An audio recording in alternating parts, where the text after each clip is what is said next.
Sosial media merupakan platform untuk berinteraksi antara satu sama lain di alam maya. Sebagai seorang pengguna, kita sewajarnya menggunakan platform sosial media yang ada dengan baik, seperti sentiasa berhubung dengan ahli keluarga dan rakan-rakan yang lain sebagaimana sabda Nabi dalam hadis Al-Bukhari, an Abi Hurairah radhiyallahu anhu qala Rasulullah sallallahu alaihi wasallam yaqulu, man ahabba an yubsata lahu fi rizqihi wa an yunsa'alahu fi atharihi falyasil rahimah. Yang bermaksud Abu Hurairah radhiyallahu anhu berkata, aku mendengar Rasulullah sallallahu alaihi wasallam bersabda, siapa yang ingin dipermudahkan rezekinya dan ditangguhkan ajalnya, dipanjangkan umurnya, hendaklah dia menyambungkan tali silaturahim. Riwayat Al-Bukhari. Media sosial memberikan pelbagai manfaat dan kebaikan kepada pelajar dan juga kalangan masyarakat. Pertama sekali, manfaatnya adalah dapat meluaskan jaringan perhubungan, di mana ia dapat menambahkan kenalan dan mengeratkan hubungan dan boleh digunakan sebagai medium untuk mencari rakan lama yang terpisah dan kembali berhubung semula.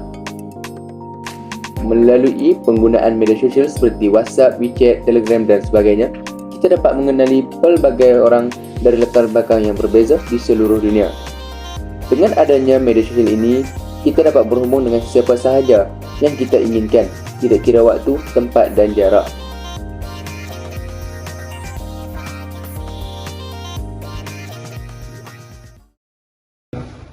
Okay, bismillahirrahmanirrahim. Assalamualaikum warahmatullahi wabarakatuh. Hari ini kita akan belajar tajuk wazifatul tawjih wa tansyi'u ijtimaiyah.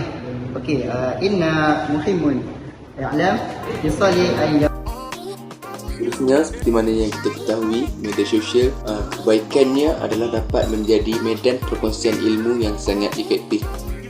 Platform media sosial yang terdapat pada hari ini telah memudahkan urusan dan proses pembelajaran, serta kita dapat bertukar-tukar pendapat selain menimbal dan berkongsi ilmu baru di laman maya.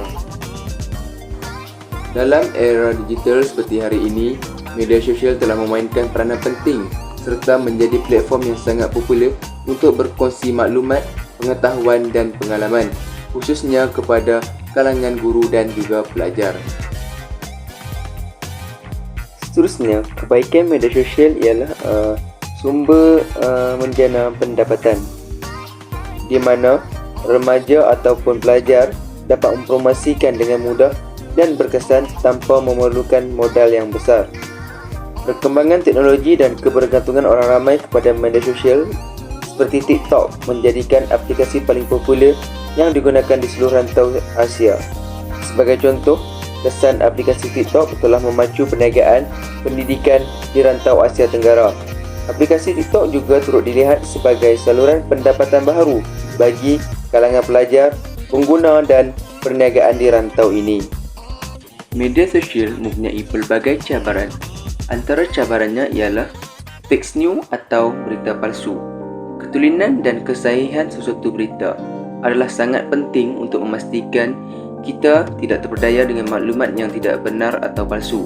Berita palsu boleh menimbulkan kekeliruan, kebencian, provokasi dan bahaya kepada masyarakat dan juga kalangan pelajar.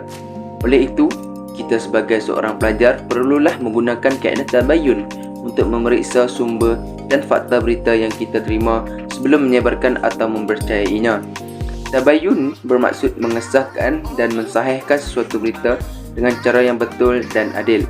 Kaedah ini adalah berasaskan ajaran Islam yang menggalakkan kita untuk berhati-hati dalam menerima dan menyampaikan berita.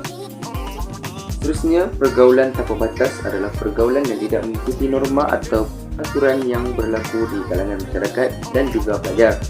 Pergaulan tanpa batas biasa menimbulkan perilaku yang menyimpang seperti zina, narkoba, minuman keras dan kekerasan. Pergaulan tanpa batas harus dihindari di kalangan pelajar kerana biasa merosakkan kesihatan, moral dan masa depan seseorang. Islam mengajar kita untuk menjaga batas pergaulan antara lelaki dan perempuan yang bukan mahramnya. Batas pergaulan tersebut meliputi pandangan, pertemuan, percakapan, berjabat tangan dan bersentuhan badan. Dengan menjaga batas pergaulan, kita dapat menjaga kehormatan diri dan mencegah godaan syaitan. Apa je masak Di samping itu, pembuli cyber adalah perbuatan mengganggu, mengancam atau memalukan seseorang melalui teknologi seperti teks, email dan sebagainya. Pembuli cyber boleh menyebabkan mangsa merasa tertekan, murung, cemas atau marah. Jadi kita sebagai seorang pelajar, kita hendaklah sentiasa memberi komen yang bermanfaat kepada orang lain dan sentiasa memberi idea yang positif. Di samping itu, di antara keburukan penggunaan media sosial ialah terlalu mudah untuk hilang tumpuan terhadap tugasan dan membuat individu ataupun pelajar leka dan alfa dengan dunia maya. Disebabkan itu, banyak perkara-perkara yang penting boleh terlepas pandang sekaligus akan menyukarkan diri mereka sendiri. A few minutes later.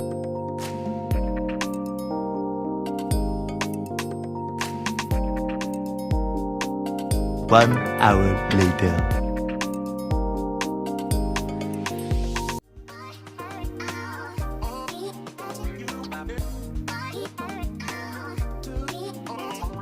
Di samping itu, etika dan akhlak remaja akan semakin terakis dari pengaruh media sosial yang negatif. Mereka terlalu obses mengikuti tren terkini seperti berfashion, gaya hidup serta adab terhadap manusia yang sering menggunakan kata-kata kesat. Oleh itu, bukan sahaja remaja, bahkan seluruh golongan masyarakat dan juga pelajar wajarlah menggunakan media sosial dengan cara yang betul untuk mengelakkan perkara-perkara buruk berlaku pada diri sendiri. Okay, maka ini nasihat untuk pengguna media sosial dalam kalangan pelajar. Pertama, adalah penting bagi pelajar untuk mengatur waktu dengan bijak dalam menggunakan media sosial. Mereka perlu menetapkan had waktu yang jelas supaya penggunaan media sosial tidak mengganggu aktiviti pembelajaran dan tugasan yang diberikan. Menghabiskan terlalu banyak masa di media sosial boleh mengurangkan produktiviti dan kualiti pembelajaran. Jadi adalah penting untuk menganggarkan masa yang mencukupi untuk tugas-tugas akademik dan mengelakkan daripada terjebak penggunaan media sosial yang secara berlebihan. Seterusnya, nasihat saya adalah penting bagi pelajar untuk memilih media sosial yang bijak kerana mendaftar pada banyak platform media sosial boleh menghabiskan masa dan tenaga yang berharga. Sebaliknya, pilihlah platform yang sesuai dengan keperluan dan minat anda. Carilah platform yang memberi manfaat positif dan menyumbang kepada perkembangan diri anda. Dan jangan takut untuk tidak menyertai platform tertentu jika anda merasakan ia tidak memberikan manfaat yang signifikan. Akhir sekali daripada saya, pelajar boleh menggunakan media sosial sebagai alat pembelajaran. Mereka boleh menyertai kumpulan yang sesuai dengan minat akademik mereka kerana dalam komuniti tersebut mereka boleh berkongsi pengetahuan dan sebagainya. Kesimpulan daripada tajuk ini ialah media sosial ni adalah satu medium yang baik untuk bersosial, sekaligus ianya dapat mengeratkan lagi hubungan sesama manusia, tetapi ianya juga perlu digunakan dan diuruskan dengan bijaksana kerana ianya mempunyai baik dan buruk dalam menggunakannya. Pada zaman moden ini, remaja dan media sosial ni sememangnya tidak dapat dipisahkan. Disebabkan itu, kecuaian dan kelekaan terhadap medium ini sedikit sebanyak memberi impak negatif terhadap kehidupan manusia itu sendiri. Oleh itu, pengguna hendaklah sedar dan patuh kepada etika demi kelestarian penggunaan media sosial dan membiasakan berfikir dulu sebelum bertindak. Sebagai seorang manusia yang mempunyai pegangan agama yang baik serta berakhlak mulia, gunakanlah nikmat dan anugerah Tuhan ini sebaiknya kerana setiap ciptaannya mempunyai hikmah dan kebaikan yang sempurna.